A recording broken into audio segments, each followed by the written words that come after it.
और राष्ट्रीय नेताओं से मिलना कभी भी मिल सकते हैं जब समय मिलेगा, मगर ऐसा मेरा कोई अभी मिलने का कोई विचार नहीं है।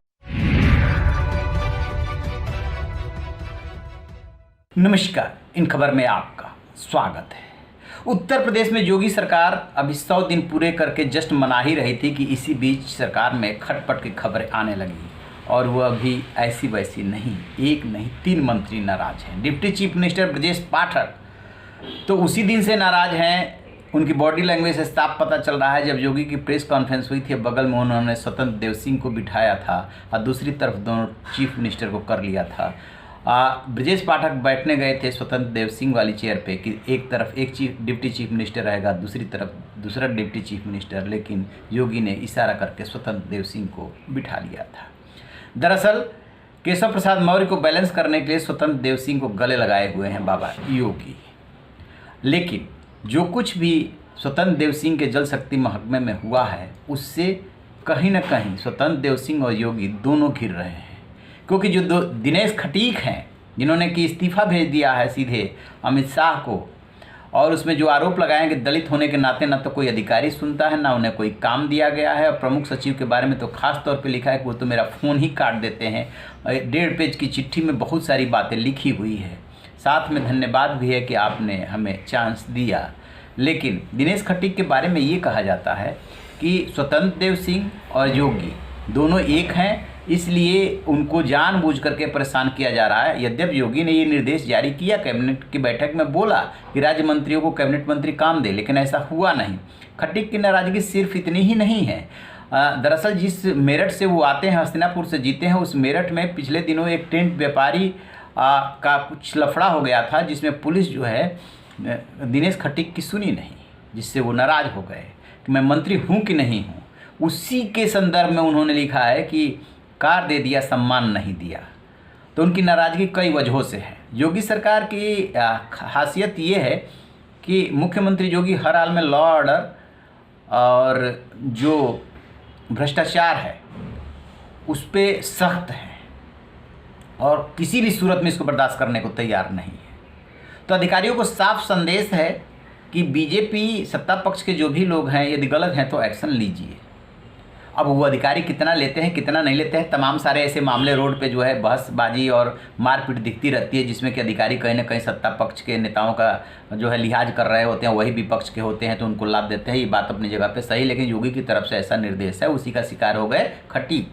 और दूसरी बात कि जो विभाग में ट्रांसफ़र पोस्टिंग हुए उसमें नहीं पूछा गया, कोई काम नहीं दिया गया, वो नाराज़गी तो थी। तो कई नाराज़गी मिल करके बड़ी हो गई और उन्होंने रिजाइन कर दिया। तो ये मामला तो देखने वाली बात होगी कि केंद्र इसमें या हाईकमान कितना हस्तक्षेप करता है और खटीक को कैसे मनाया जाता है। लेकिन इसी से जुड़ा हुआ दूसरा मामला है जो अभी सुर्खियाँ बन रहा है, वो है जितिन प्रसाद का। जितिन प्रसाद जो है कांग्रेसी नेता है, केंद्र में मनमोहन सरकार में मंत्री रहे हैं, मानसिकता कांग्रेसी ही है।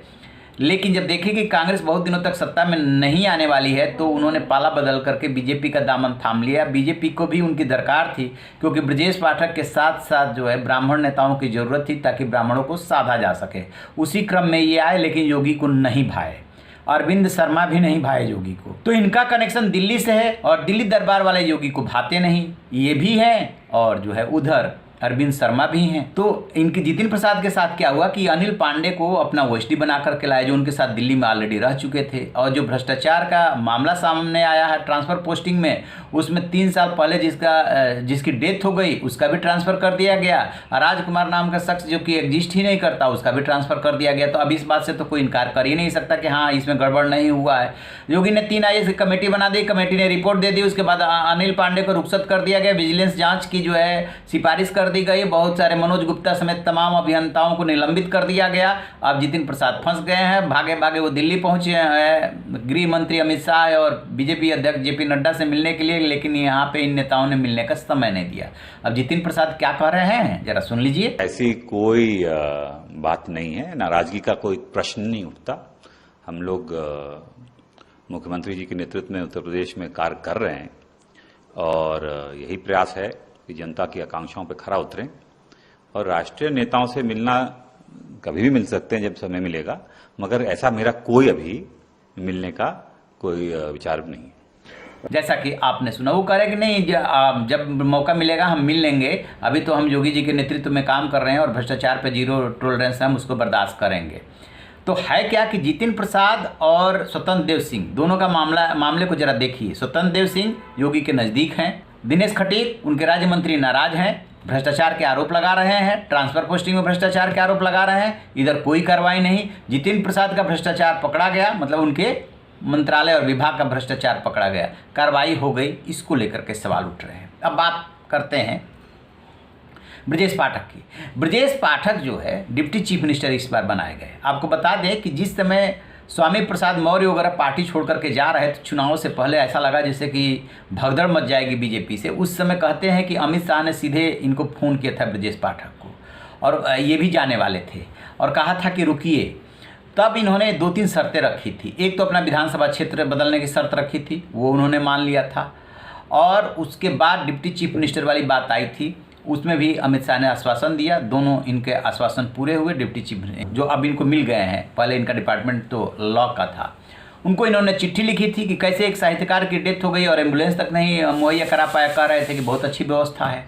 वहाँ से अमित मोहन प्रसाद से इनकी ठनी हुई है, और भी कई कारण हैं, और अब वही अमित मोहन प्रसाद इनको मिल गए स्वास्थ्य मंत्रालय में। स्वास्थ्य मंत्रालय में इतने एक्टिव हैं कि छापा मारते रहते हैं, और बहुत अच्छा मैसेज दिया लोगों में कि आपका स्वास्थ्य मंत्री जो कि डिप्टी चीफ मिनिस्टर भी है वो एक्टिव है और लोगों की सुन रहा है। लेकिन जब ट्रांसफर पोस्टिंग हुई तो इनको कानो कान भनक नहीं लगी। अमित मोहन प्रसाद कह रहे हैं कि नहीं इनसे मंजूरी ली गई थी, हकीकत क्या है उसकी भी जांच बैठी है।